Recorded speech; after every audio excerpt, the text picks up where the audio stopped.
Oi, pessoal, me chamo Carol, sou orientadora profissional do Instituto Saber de Educação e eu tô aqui para mais um vídeo de empregabilidade na prática em parceria com o Emprego na Hora. Então hoje eu vou falar um pouquinho com vocês sobre quais são os tipos de processo seletivo. Então vamos comigo que a gente já vai iniciar.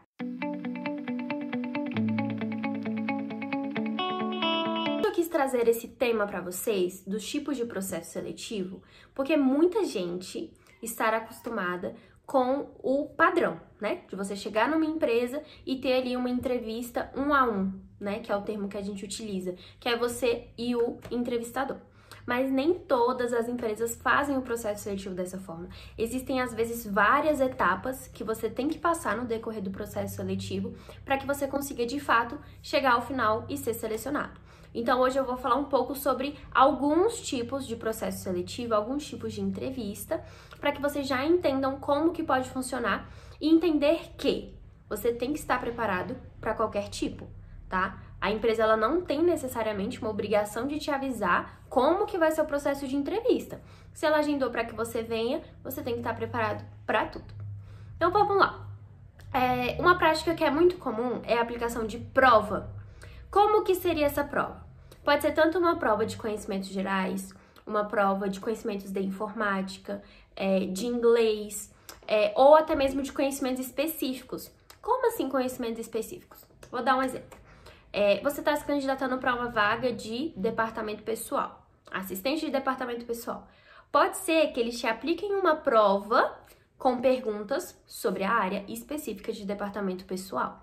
E o profissional que está ali se candidatando para a vaga, ele tem que estar preparado para esse tipo de situação, para esse tipo de avaliação, tá? Então, é uma prática muito comum dentro das empresas, porque o que é legal a gente entender?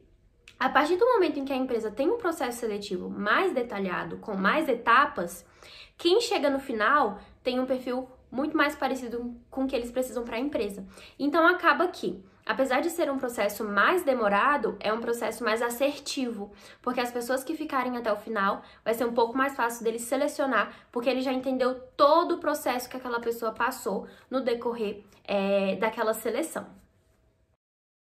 Além da prova, é muito comum também em algumas empresas fazerem entrevistas em grupo. Como é que funciona? Fica todo mundo dentro de uma sala e o entrevistador vai fazendo as perguntas para cada um e as pessoas vão responder.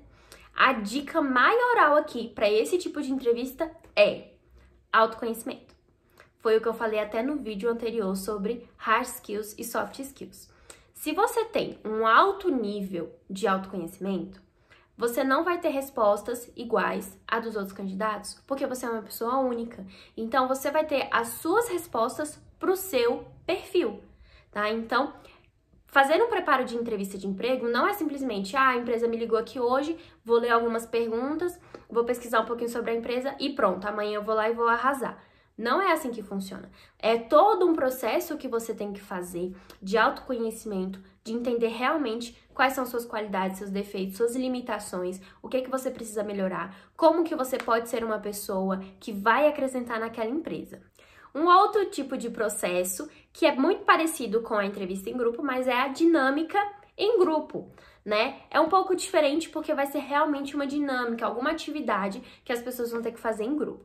É muito comum ser alguma situação problema que o entrevistador, ele coloca a situação e fala, resolvam, eu volto daqui a meia hora e eu quero a solução para isso em consenso. Porque ali eles vão avaliar trabalho em equipe, resolução de conflito, como que você se relaciona com os outros candidatos e, na maioria dos casos, não digo que é toda vez, existe um candidato oculto. Como assim? Já é um funcionário da empresa que está ali dentro para conseguir observar como que os outros candidatos estão se comportando. E em alguns casos até mesmo criar conflitos para ver como que as pessoas vão lidar dessa. Existe também a entrevista padrão, que é o que a gente já está acostumado, né?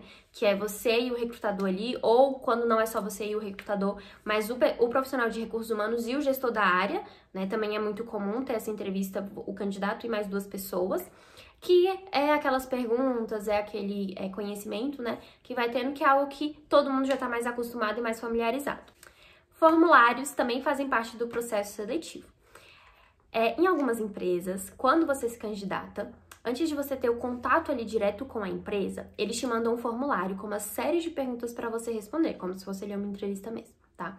E lembrando o que eu falei lá no começo do vídeo, quando as empresas fazem isso, elas estão querendo filtrar muito bem os candidatos. Não é só ali, fiz a entrevista, vi quem eu gostei mais, pronto, tá contratado. Não, faz todo um processo para realmente entender se aquela pessoa tem perfil, se aquela pessoa realmente está de acordo com a empresa, tá? Existe um termo também que é o fit cultural, que é uma pesquisa cultural que você vai fazer com aquele candidato para saber se ele realmente tem o perfil da empresa, se ele compartilha da mesma cultura empresarial. E em muitos dos casos é em formulários que a gente consegue tirar a prova disso. Então, eu vou trazer um vídeo bem mais específico sobre cada um desses que eu tô falando, mas eu resolvi trazer esse mais geral para que vocês entendam que existem todos esses tipos de processo. E além do mais, também tem a parte do processo seletivo interno e externo. Como é que funciona? O interno é quando você já trabalha dentro da empresa, surge uma vaga em outro setor e você se candidata para aquela vaga, né? Então, internamente você já trabalha na empresa e você pode se candidatar para outra vaga. E o externo, que é o que a gente já está acostumado, né? Você não trabalha na empresa, a empresa divulga a vaga de alguma forma, entra em contato com você e você se candidata para participar daquele processo seletivo. Quero saber o que vocês estão achando dos vídeos, desses novos temas que a gente está trazendo aqui. Deixa aqui nos comentários a opinião de vocês, o que vocês estão achando, sugestão de próximos vídeos pra gente poder trazer aqui, porque a gente quer trazer vídeos que sejam bons pra vocês, tá bom? Então, esse foi o vídeo de hoje, pessoal. Qualquer dúvida que vocês tiverem, deixa aqui nos comentários que a gente vai respondendo também. Então, até a próxima. Tchau, tchau!